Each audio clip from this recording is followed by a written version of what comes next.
Hi, I'm Debi Peverill, and you're listening to the weekly tip from painlessfinanciallearning.ca.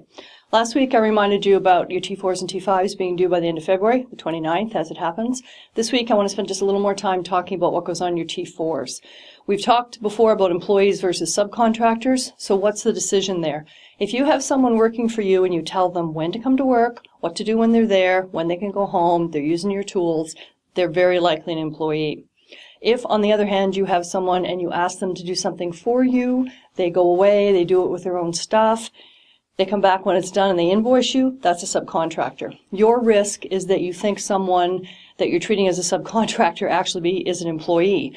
And one of the issues there is how many other customers does this subcontractor have? If they only work for you, it's very likely you're an employee. So if you're not filing T4s by the end of this month for anybody else, and you end up down the road being treated as though you should have filed the T4 for this subcontractor, that's that $25 a day penalty. Now, they do cap it at $2,500, but that's still a substantial amount of penalty. Perhaps you should consider whether there is anyone who's being treated as a subcontractor on your books and should be an employee. And the other thing is the vehicles.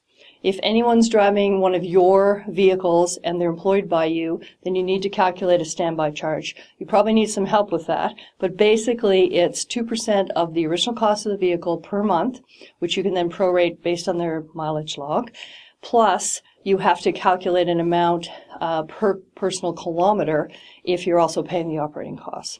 So, due by the end of the month, your T4s, think about everything that should be included on that and get them filed on time. Thanks.